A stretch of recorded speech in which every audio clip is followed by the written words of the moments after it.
Hello, welcome back. My name is Dr. George Mochocki. You're taking me online, face-to-face, or a blended class, a hybrid class, any kind of class at a community college. And this is a quick overview. This is Marketing 105, Sports Marketing. Today we're going to be, this is an extension of what we covered last uh, lecture we had was on Chapter 9 was just introduction to production, to promotion, how to promote your product or your brand. Today we're going to be talking about the promotional elements. And a real quick overview. We'll talk about the promotional mix. We'll talk about the advertising strategy. We'll talk about ads objectives. What are their objectives? Indirect and direct objective. We'll talk about budgeting. Just part of any kind of marketing campaign. How much it's going to cost, and which media I'm going to be utilizing, and which is going to be most effective to reach the amount of individuals or to bring my message out to that target group that I'm trying to uh, uh, get to do something. Promotion, persuade them to at least look at my product or my services. Okay, and then we're going to talk about creative decisions. Remember, all decisions have to be creative. That's, in marketing, you're out of the box thinker. We're going to talk about advertising appeals in sports. They talk about emotion. They talk about testimonials. They talk about sex, for lack of a better word. Sex always sells. Let's see, dismiss this. Okay. Let's see what else we have. We've got advertising executions. I'm getting a lot of mail all of a sudden early in the morning. Okay, what's the best way to bring an advertising campaign up and effectively? I think this week I'm going to change the media a little bit different. You're going to those of you taking me, you look at this recording. You're going to be looking at selecting a sports bar in your neighborhood or a club and try to, or if drinking is not what you want to do, or a sports team, your high school, and how would I attract and motivate more women to participate in an activity? Okay, just general. Okay, so you get your testimonials, effectiveness of using celebrities. Remember, celebrities are good or bad depending on their behavior. So you're very selective on which. It depends on your brand, the brand message that you're going to try to come out. Okay, guidelines for using for celebrities for endorsers, media strategy, alternative forms of media, personal selling benefits. That's the most costly. Let me just bring this in here, the arrow. Sales promotion and public relations. That's what we're going to be covering, all right? Remember, you read the chapter, you did the discussion board. This is an overview, either before you read the chapters or after you read the chapters, or maybe a combination of both. So here's what we have. I'm going to try to keep this underneath 30 minutes, 40 minutes. Cross my fingers. And I'm just going to go give you a high level overview. More information you need, you'll find in the book, in the reading, in our discussion board, or face to face lecture in the classroom. Okay, so what are the promotional mix? The main ones you're going to look at promotional mix when we talked about earlier about the integrated marketing campaign. So you got your advertising. What's advertising? Is communicate. Ooh, that's spelled wrong. Communicate. Ooh, got that corrected before you blank. What was it spelled? It was spelled right. All right, communication paid by the company. It's my message, and I'm paying for it. Personal selling is the most expensive, but personal person. Basically, I could adjust the message depending on the individual because I pick up on the nonverbal cues. Sales promotion is designed to stimulate consumers' demand for the product. How do I bring them in? Or make them aware of it. Public relations is maintain a benefit relationship. Is basically PR, public relations. How do I do? I'm giving to some cause, or I had the mayor or somebody coming in there.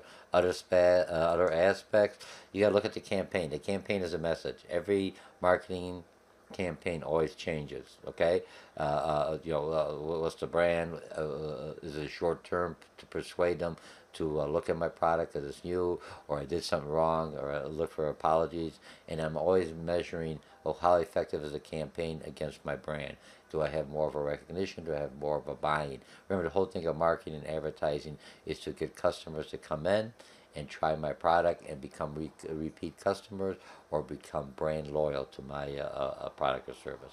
Okay, so how do I build an advertising strategy? I'm going to bring this up. Let me see, I'll make this a little bit larger. Okay, I think 200 usually works well. All right, there we go.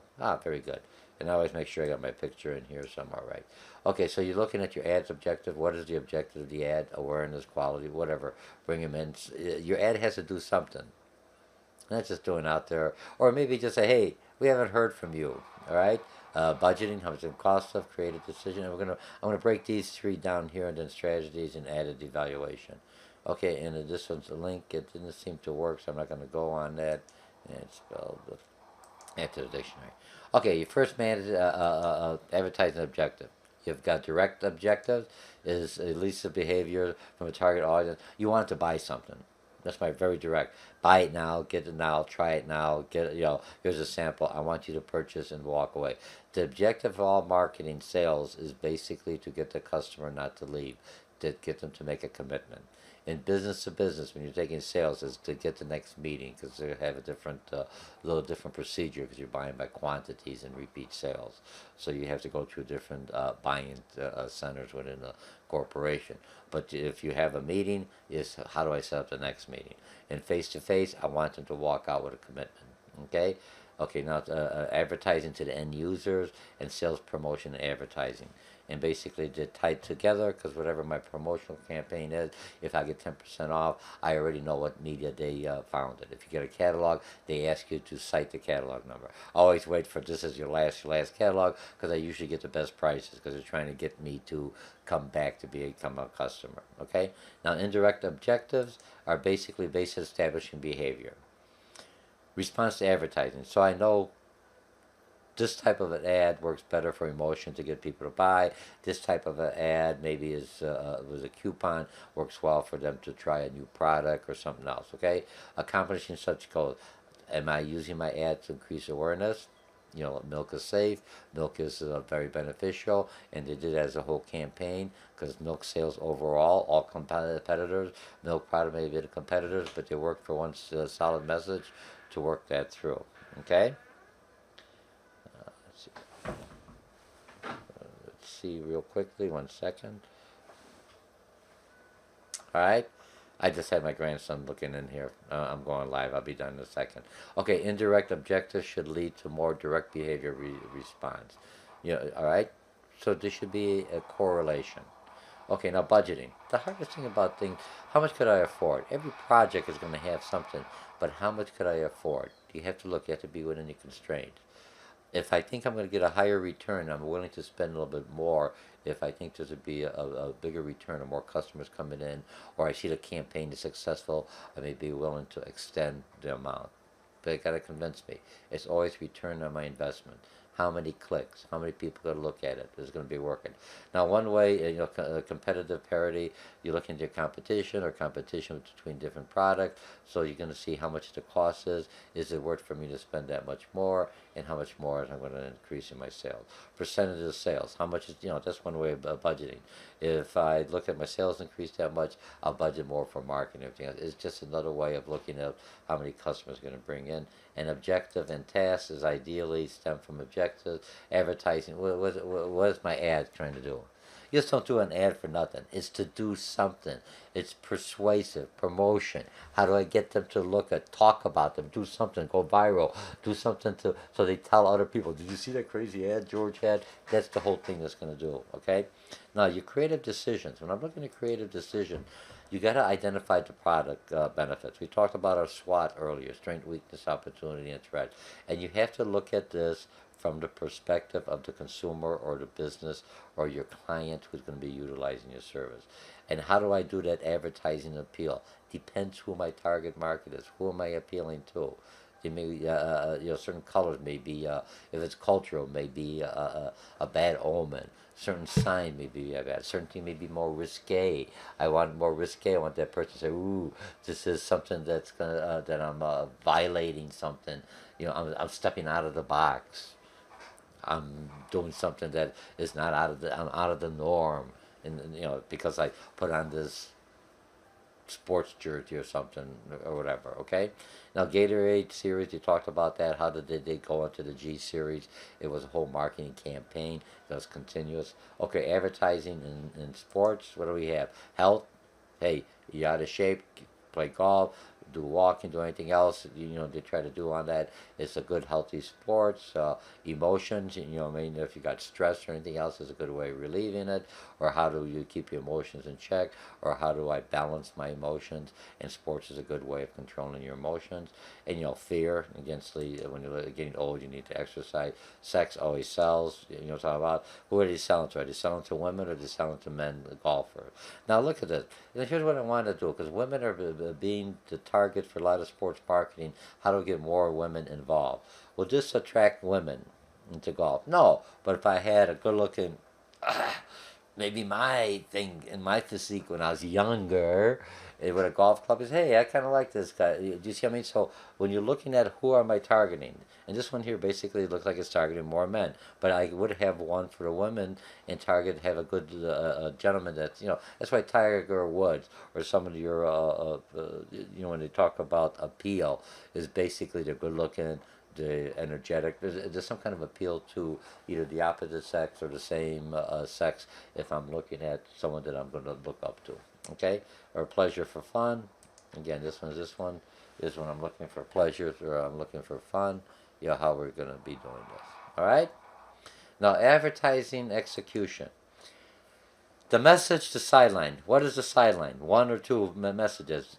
Make it simple. Most Americans like it simple, right to the point. Comparative. Compare one product to the other. Or this is the old product. This is the new product. Here's the benefits you're getting for a little bit amount of cost. Slice of life. Scientifically proven. All right. Testimonials. See bullets above.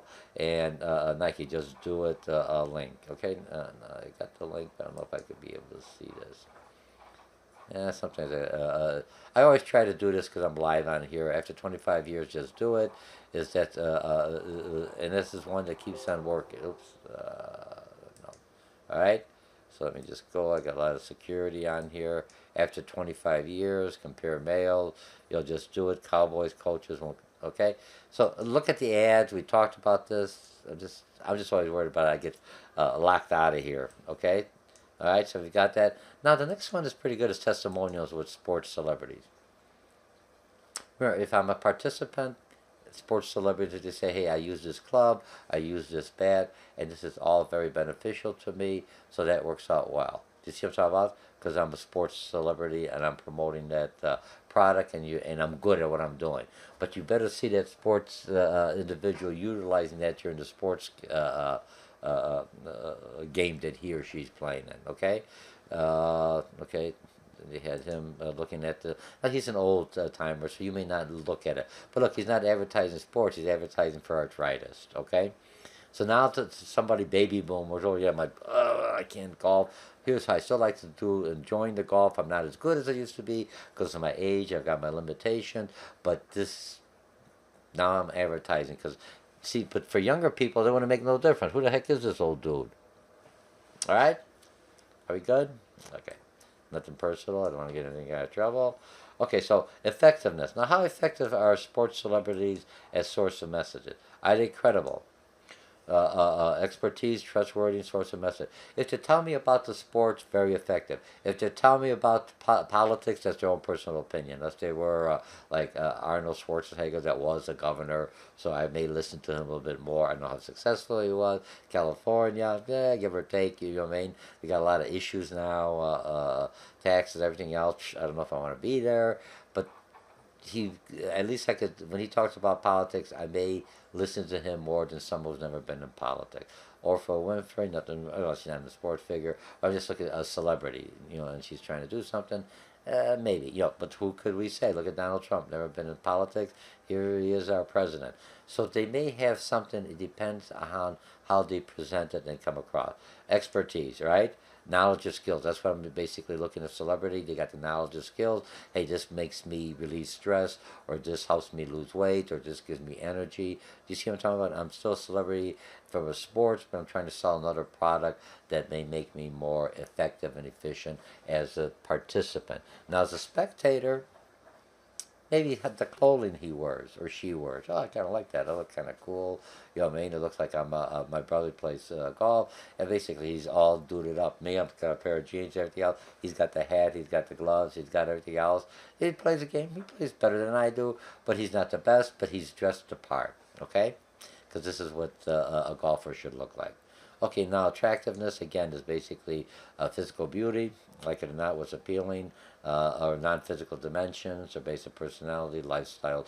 Even if you look at some people, they may be a little rude, a little rough around the edges, but that attracts people to certain individuals. And effectiveness of endorser link. And I think that whenever I got these links actually do work. Okay. Okay. So media strategy, real quickly, moving along here. Okay. Specify the media objective. When I'm looking at reach, how many people do I want to reach? Look, if I'm doing local sports, I don't want to reach people in Chicago or another town because they're never going to come to my arena. They're not going to come in there. So, what's the reach, the cost, and what media will give me that parameters I'm looking for? Frequency. How often do I want to put the ad or the promotion up there? After a while, it gets boring. It loses its flavor, for lack of better words, loses its effectiveness, efficiency. It gets boring. No, not this ad again. You know what I'm talking about? And continually. Is it the same ad I carry on as a campaign? Mountain Dew carried on the campaign for other ones. So when they did one, they did drinks, they did other one. Gatorade with the G series, it basically was a continual campaign that worked in their favor. You had just something you got to talk about. Okay, so a media channel. Okay, I'm looking at this element. And which media am I using? There's going to be Facebook, Twitter, news, infomercials, billboard. You tell me, right? Well, how are you going to present this information to your client? It depends on who you're targeting. Makes a difference. Remember, sports marketing. Don't give me newspaper because it's easy, but they don't read the paper.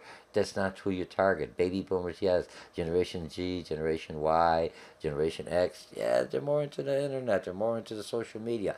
Got to get into which ones. Twitter. Twitter's got a lot of things. Facebook, people are abandoning. Who are they going? They're going to Gab. They're going to the other ones. All right. So you're looking to Steam. Hey, look, I got to learn all of these. Give me a break. You all right? I'm trying. I'm learning. I'm trying to be effective, and I'm on different media sites just to trying to understand them.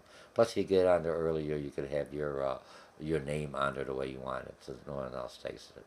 Okay, alternative forms of media is basically a stadium signage for lack of a better word. We go to stadium. Where do you have the thing? Do you want to be at the outfield? Do you want to be by the goalie? Where do you want your sign at? You want it at the front gate where people start coming in and take a picture, look up at Wrigley's Field. You know, that's the icon. Everyone wants to see that. I'm there. So they have the signs, everything else around there. So people are already in the signs when you're showing your loved ones you're in Chicago, okay?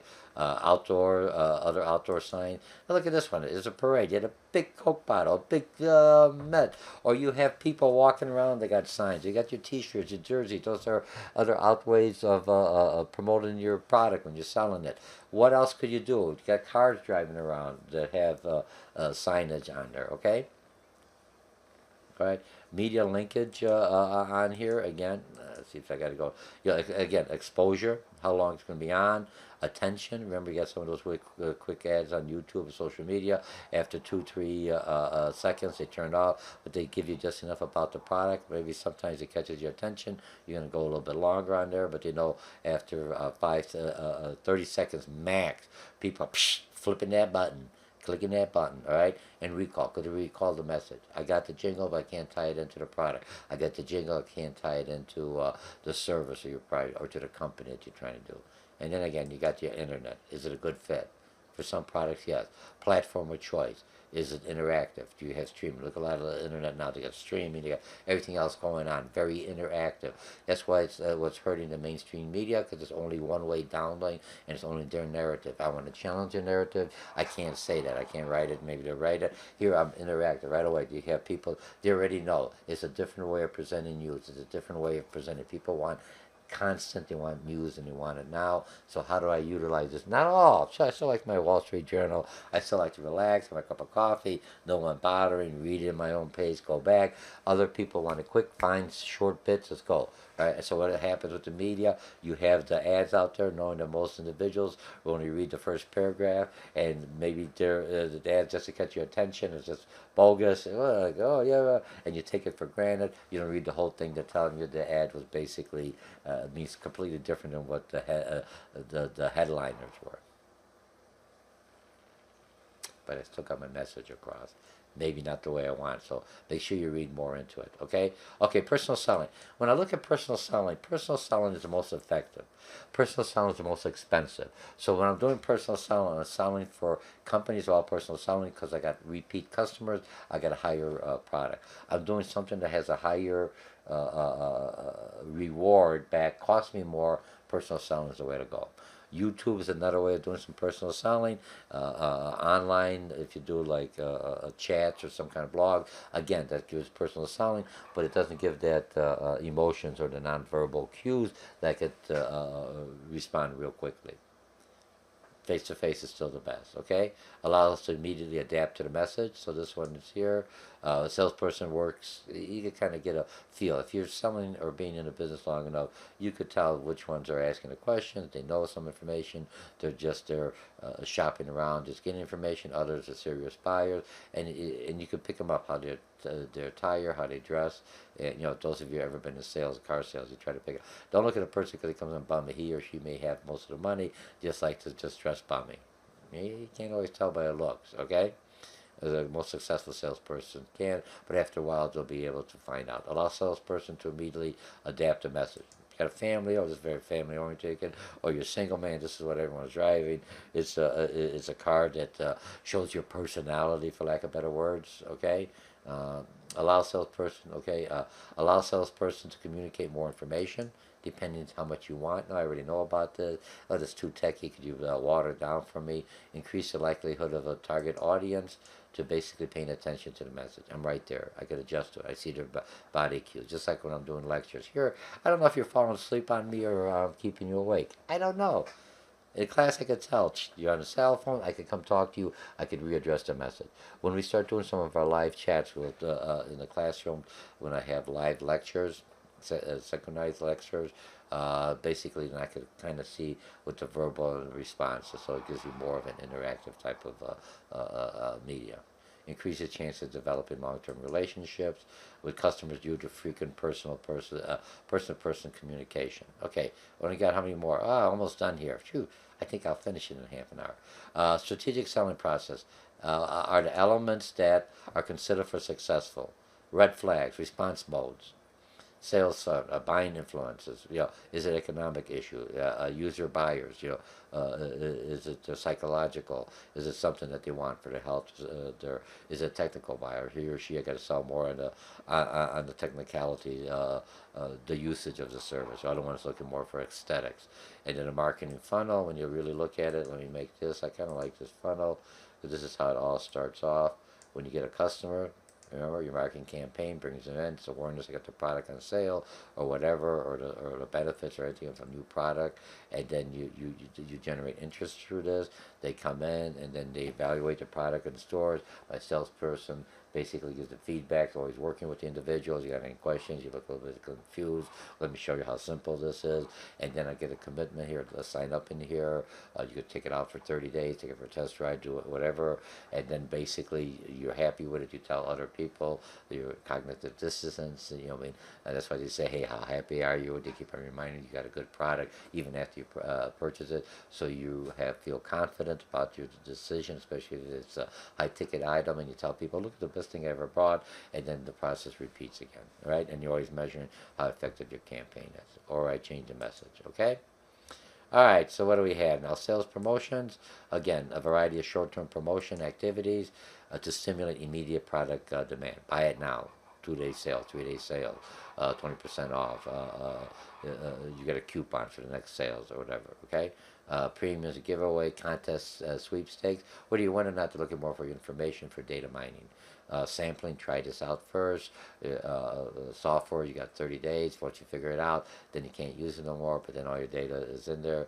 Coupons and ESPN action-based promotional link. Very good link. Look at it. The last one is PR, public relation, publicity. Doesn't happen by chance. It is a maneuvered, strategically organized event that gives you free publicity. You can't control the message, but you got to control how it comes out. If you look at some of the politicians, when they see a baby, they'll always do, even though they may not like kids, the spotlight's there, the things is here. I'm helping a homeless person. I'm doing whatever I'm doing. It all works out well. I've got the people coming in. When you look at that fight against hunger, this is publicity. Gives good image, good social, makes people feel good, nice and fuzzy and warm. Works on the emotion. Look at their giving. Maybe I should give also for people, other people that don't have as much as I do. You know what I mean? But it always remembers the name or the event that this is going on with. Okay. And then lobbying basically is how to promote your agenda legally without paying them off, but coming in there and educating the lawmakers on why this rule will be detrimental to the sports or it's a benefit to the sports. Okay? So let me go in here, and I think I'm done with this. I want to finish this one. I know I'm done. Okay, so we covered a lot in here. Let me just bring this back in here, zoom it in. I'll do it as 100. So what do we have? It's a little smaller, but you got my face in here. We talked about promotion, putting on different objectives. You know, always how much it's going to cost us. Come up with creative ideas to either reuse the same campaign or modify it for different markets. Remember, different advertising appeals, emotion, sex, health, everything else works well. Testimonials has its benefits, but also has its limitations. Make sure you select your celebrities carefully because it does represent the brand. Personal selling, a little bit more cost effective. Alternative forms of media strategies that you could utilize. More and more now, if you look at the generation, the younger generation has to be more interactive. Has to be more where they're not just listening, downloading, and that's the same thing. If you look at the news and everything else is changing, going that we want instant information and we want to ask it, we want to know right away. We don't want to do the search. We want one-stop news. But I want to be able to put my comments, see what other people are talking about. And public relations is basically PR. I can't control the message, but if it goes viral, it goes out there, it helps the brand going in the long run. All right, so that's about it for our sales promotion elements we had this week. We're done. We have, I think, 3 or 4 more chapters, and we'll be done with this series of sports marketing. Remember, this is an introduction class to give you a general idea. From some of you in my courses or in other instructors' courses, this may be your first marketing class because you're going in something else as as a what do you call it? A trainer or something else in sports, and they say take the sports as a selective class, so now you understand marketing. If you're a trainer, personal trainer, how are you going to sell yourself, your product, your service? And this course will give you at least a basic understanding of marketing, but focusing in on what you enjoy. Anyway, it's sports, and how do I get people to enjoy the sports, buy my product, come to my games, keep the brand name going, and me as a business make money. Or then I could either sell my shirts or to other things because they'll utilize my name as a testimonial. The Cubs recommend this bar here. The Cubs recommend this hamburger. It's the cheeseburger or the hot dog of the Chicago Cubs. Just making that up. But it would be kind of nice if you had a bar and they endorsed you as that. And it's something that they may. Small business owner coming in. We're trying to help this area. Okay, so remember the elements now. Got a little bit more. You're learning a lot about marketing, and at least you see, hey, it's an interesting area to get into. Sports marketing, excellent. You like sports, and now how do I get people to enjoy the passion like you do? Okay? All right. I'll talk to you later. Let's see how many minutes I have on here. 28 minutes. I'm underneath a half an hour. Remember, this is just a quick overview. You already did the reading and everything else. Everything you have from the author, the publishers, YouTube's, the links and the discussion boards. And I look at some of the comments in our discussion boards. You're learning a lot, and that's what I want to hear. Bye. I want to at least make a half an hour, so the easy 30 minutes. I got 7 more seconds. Okay.